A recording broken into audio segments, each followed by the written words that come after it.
Kok gue merinding ya? Doni lagi nyalain murotal.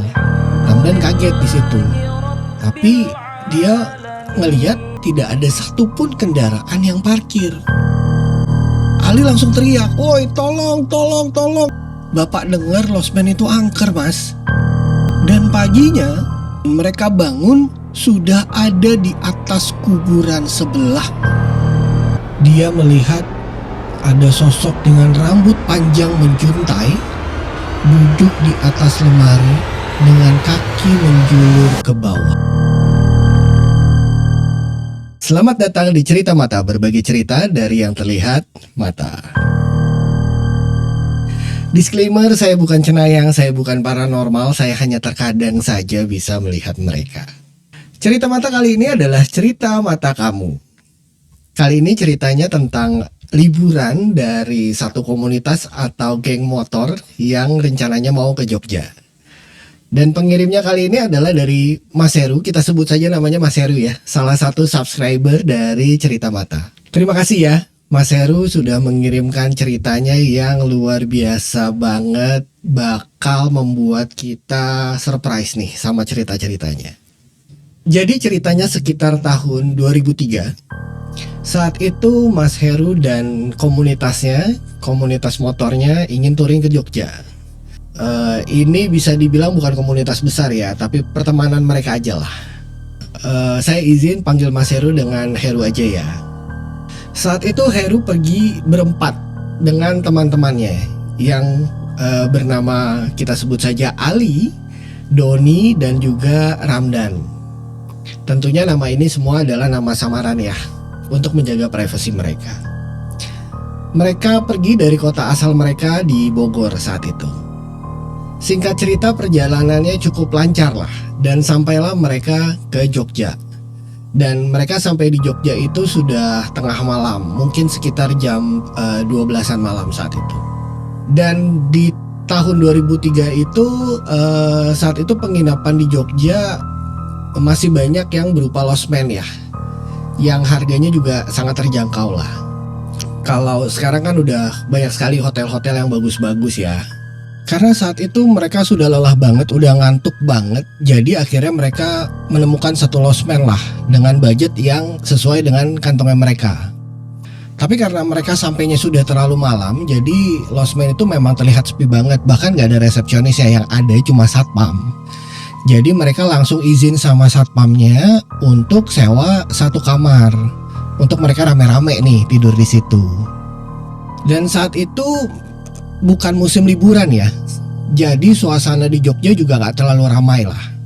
Suasana losmen juga sepi banget saat itu. Ya selain mungkin bukan musim liburan, ya karena juga mungkin mereka sampai udah terlalu malam ya. Jadi memang suasana losmennya sepi sekali. Lalu ketika Heru buka pintu kamar itu terasa pengap dan lembab banget. Jadi kayak sumpek gitu katanya. Terus tiba-tiba Ramdan yang masuknya paling belakangan nih langsung nyeletuk, berbisik. Dia bilang, "Kok gue merinding ya?" Dan salah satu di antara mereka yang namanya Doni ini punya sixth sense. Lalu Doni bilang, "Shh, udah deh." Ya udah, karena mereka semua nggak mau mikir macem-macem, masuklah mereka berempat ke kamar itu dan ya udah mereka langsung istirahat dan tidur. Karena besok paginya mereka mau ke Pantai Parangtritis katanya. Nah di saat mereka semua lagi tidur, Ramdan tengah malam kebangun dan tiba-tiba dia ngelihat Doni lagi nyalain murotal. Ramdan kaget di situ. Tapi dia ngelihat kok setelah Doni nyalain murot dia langsung tidur lagi si Doninya ini. Ya udahlah, Ramdan pun akhirnya berusaha untuk gak mau mikirin aneh-aneh, dan dia juga udah capek, akhirnya dia tidur lagi juga aja. Keesokan paginya mereka naik motor mau ke Pantai Parangtritis kan tadi. Dan ketika mereka keluar dari losmen, mereka baru sadar ternyata di samping losmen itu ada kuburan tua. Tapi ya udah, Mereka cuma bisa lihat-lihatan, akhirnya ya udahlah, mereka ignore aja dan mereka lanjutin perjalanan mereka mau ke pantai Parangtritis. Sampai sana mereka santai-santai dan berenang-berenang.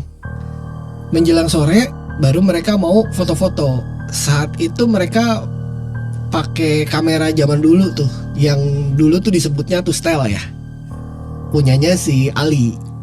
Lalu diantara mereka tuh masing-masing foto sendiri-sendiri gitu.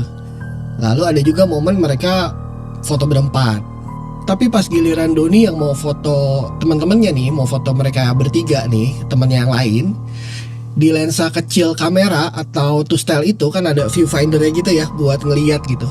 Nah Doni ngeliat kok mereka tidak bertiga tapi berempat. Ternyata sosok Heru saat itu ada 2. Dan entah kenapa di kamera nih si Ali tuh mukanya kelihatan pucet banget. Lalu karena Doni melihat itu, akhirnya Doni cepat ngajak teman-teman ini untuk pulang, balik ke Losmen. Ali, Ramdan sama si Heru bingung, kenapa Doni jadi nyuruh cepet-cepet kita pulang.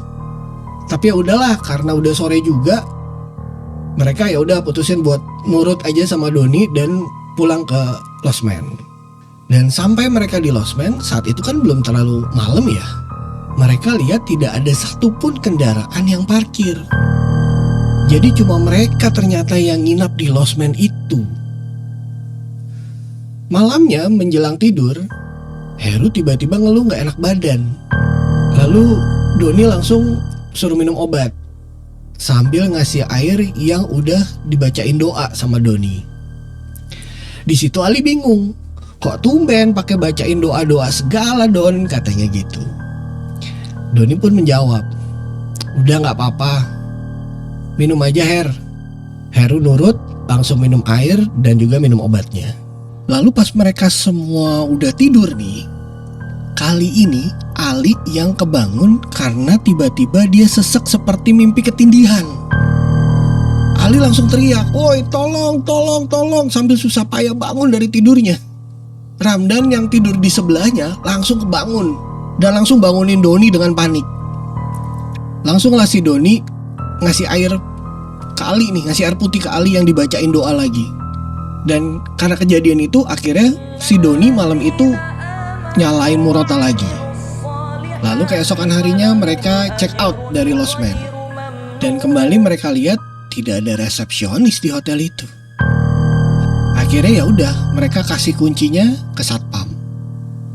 Nah, setelah itu mereka lapar nih. Mereka cari makan. Pengen makan pecel katanya, dan nongkrong-nongkrong di pasar Beringharjo sambil ngobrol sama bapak-bapak tua tukang beca yang lagi nongkrong juga makan di situ. Lalu si bapak ini bertanya, "Kalian nginep di mana, Mas?"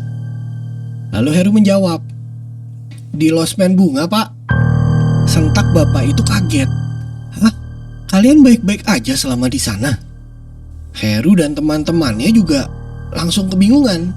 Dan Heru bertanya, "Loh emang kenapa, Pak?" Bapaknya menjawab lagi, "Ah enggak, Bapak dengar Losmen itu angker, Mas. Karena di sebelahnya kan ada kuburan tua. Terus banyak tamu yang udah bayar tapi nggak jadi nginep. Soalnya katanya baru beberapa jam mereka masuk kamar, itu mereka langsung digangguin. Pernah juga ada pasangan suami istri yang rencananya mau bulan madu honeymoon. Terus pas mereka lagi berhubungan badan, katanya mereka masing-masing ternyata berhubungan dengan makhluk yang tak kasat mata. Dan paginya mereka bangun sudah ada di atas kuburan sebelah. Tapi ya itu cerita dari orang-orang ya," kata si bapak tadi. Doni yang dari tadi diem aja langsung menunduk. Seketika 3 orang temennya yang lain langsung melihat ke arah Doni dan mempertanyakan apakah Doni juga melihat sesuatu selama di sana. Dan Doni langsung menceritakan semuanya. Mulai dari awal masuk kamar, katanya dia udah ngelihat bayangan muka perempuan di jendela. Dan di malam pertama ketika Doni menyalakan murotal itu, dia melihat ada sosok dengan rambut panjang menjuntai duduk di atas lemari dengan kaki menjulur ke bawah. Dan Doni juga bercerita ketika Doni memfoto temannya bertiga itu